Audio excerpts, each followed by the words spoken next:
Hey folks, this is Cindy. Thanks so much for stopping by. I am back with another card making video for the Winterhaven Stamp of Approval collection. Now, it is likely that by the time this video goes live, the collection may have sold out, but I'm going to share it with you anyways, just simply because I want you to see how fabulous these Stamp of Approval collections are.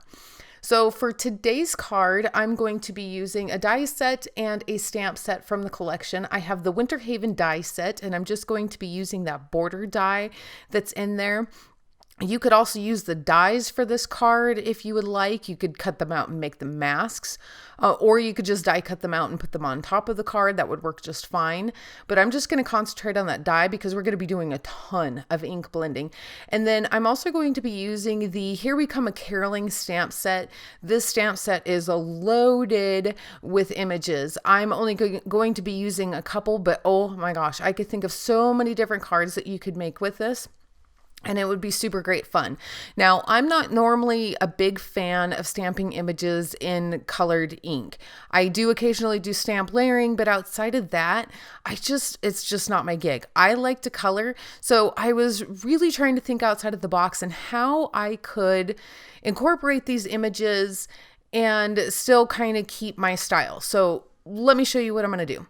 So I have some Inkadinkado stamping mask paper, and I took a little bowl that I had sitting on my desk and I traced it around it, and I very, very carefully cut out this circle.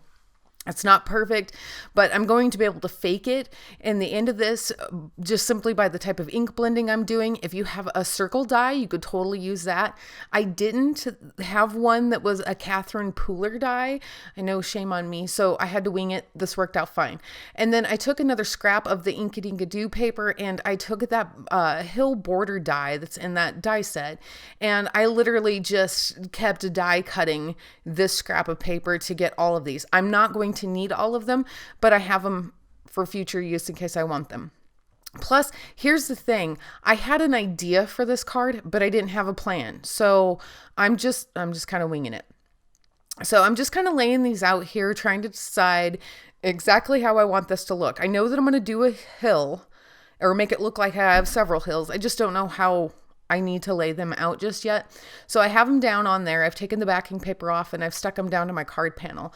I'm going to be doing some ink blending with the Catherine Pooler It's a Boy ink. And I'm starting with this one because it's my lightest color. We're going to have 4 different colors here. And I'm just ink blending this all over this panel, and I'm keeping a fairly light hand right now. I did re-ink this ink pad, so it's pretty wet, and I'm trying to be really careful because I don't need a lot of ink on here just yet. I just simply need to get it on there. It kind of gives me an idea. Next, I'm moving on to Fiesta Blue. Again, this is another ink pad that I have gotten a ton of ink on. But it's okay because we're going to work at this for a bit, so nobody's going to even notice by the time we're done. Now I'm moving on to Something Borrowed, and I'm not completely covering up that Fiesta Blue. I'm just taking the Something Borrowed pretty close to it, but I'm not going over it. Now I have Flirty Fuchsia. If you watched my winter tag post for the Catherine Pooler Stamp of Approval blog hop, you'll recognize these colors. These are perfect winter colors, so I had to use them again. Now I'm going back to Something Borrowed, and as I go back over this, I am using a heavier hand, and I'm still trying to keep in mind that I have some pretty inky pads, but now I really want to start covering up this panel. I have a good base. Now I can really start working on it. Now I'm back at Fiesta Blue, and again, I'm going a little bit darker. I do have a spot right there where I had put my foam pad down, straight down with the Flirty Fuchsia, and you can see it, but by the time we're done, you're not even going to notice it. Now I'm back to It's a Blue, and again, I have a heavier hand, but I want to make sure that I have all of this covered up and everything starts blending together. Now at this point, I take off the mask for the moon, and that is totally not necessary. I should have just left it on there because I'm going to take a sponge dauber and I'm going to go back in with the Fiesta Blue, and I'm just going to barely go around the edge of the moon. I want it to look like there's a little bit of a shadow behind it. So I need to go a little bit darker than the It's a Boy ink and the Fiesta blue is perfect for that. But again, I have an over inked pad, and I need to be careful that I don't leave any spots, because at this point you will notice it. Also, this is a new ink dauber, and just like blending foams, it takes some time for them to get seasoned, I guess, and blend just right. So I also have to keep that in mind. So a fix for this is I'm making sure that after I ink up my blending foam, that I'm starting over on the mask pretty far in. So by the time I get to the edge of that, I have just enough ink on my sponge dauber that I don't over ink the card panel. I'm looking for just a subtle effect here. I just want the hint of shadow behind that moon, so it gives the illusion of depth without it being too stark. Now, another good approach to this is you build up your colors. So you start as light as possible, and then you build up. You're much less likely to make mistakes that way. And then you're already invested in all of this work. You don't want to have to start over. Now you can see where I'd actually already started to do some ink blending with the It's a Boy inside that moon. And then I realized that that was ridiculous because I was going to have to put that mask back on anyway. So I stopped. But now you're going to be able to see exactly what it is I was getting at when I started it. I have the It's a Boy ink pad on my blending foam, and I'm slowly and very lightly working my way towards the center of that moon, but I'm going to make sure that I give myself lots and lots of white space. Otherwise, it's going to look like you have a blue moon, and that wouldn't look right at all. Okay, so now I'm going to start the ink blending down here on the hills. I had started on the one above it, and that wasn't right. And then I was going to use the blending tool, and I felt like that was going to be too much. So I got out another sponge dauber for It's a Boy ink, and I'm going to do the same thing here that I did for the shadow around that moon.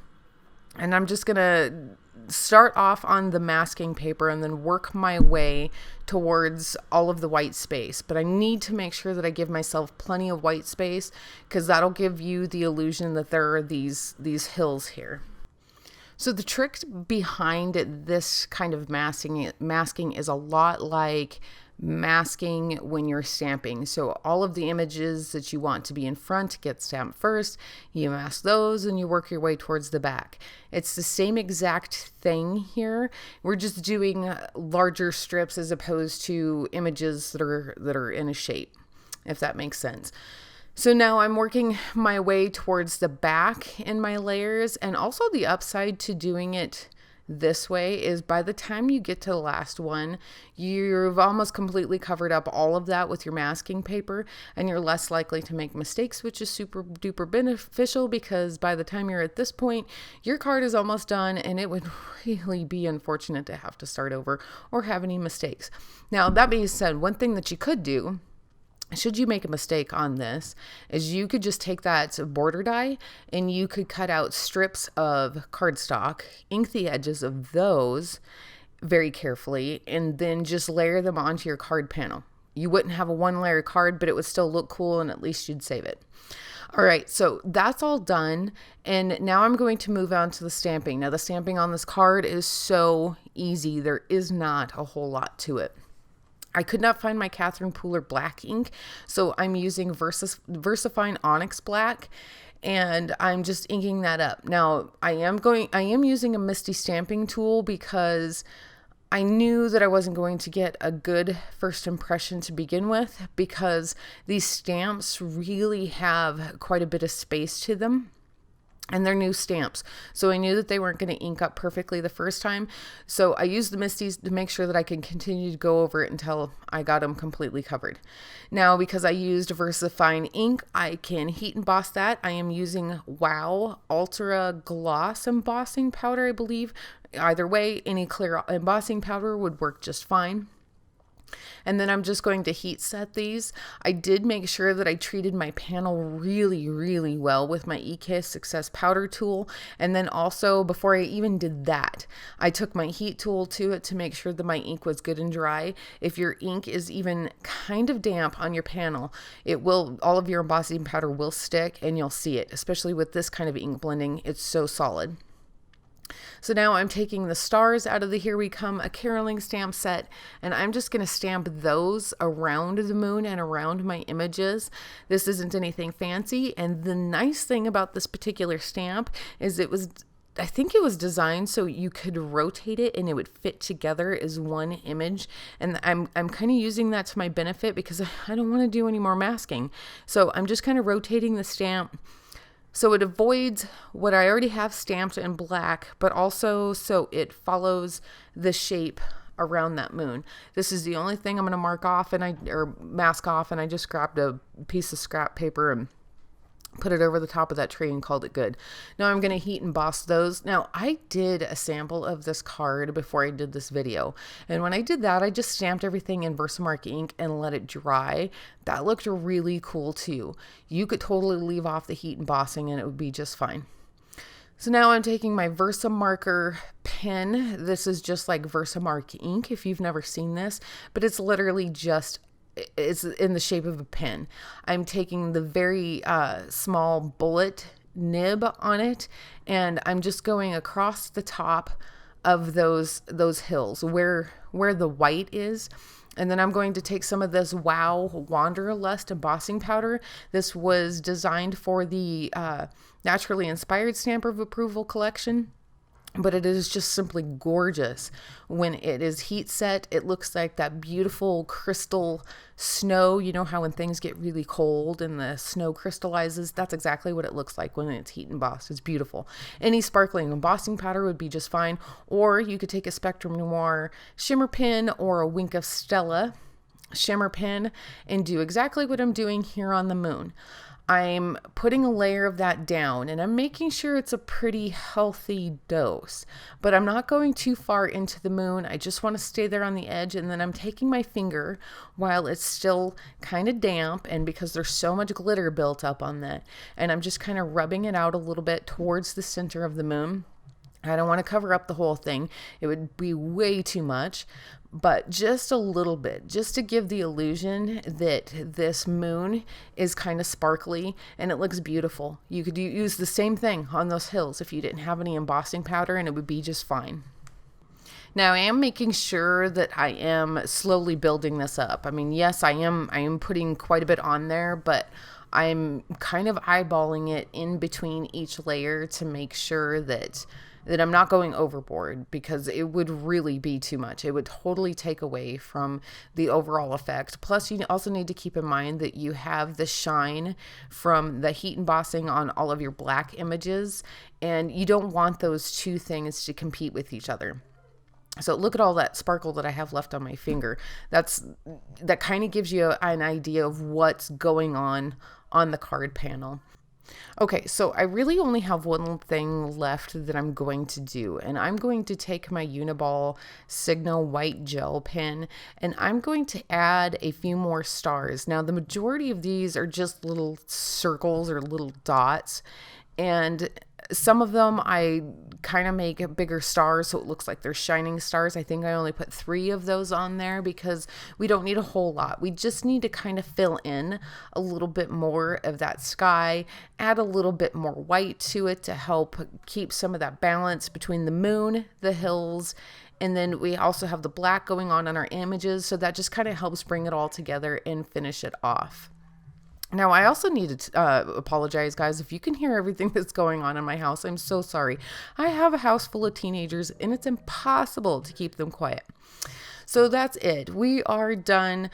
I really, really hope you enjoyed my cards today. I so enjoyed working with this collection, and I hope that you all had a chance to pick it up when it was available. If not, keep your eyes peeled for the next one. In the meantime, be sure to head on over to my blog for more details and links, as well as subscribe to my YouTube channel. I hope you enjoyed my card today. Thanks so much for stopping by. Until next time.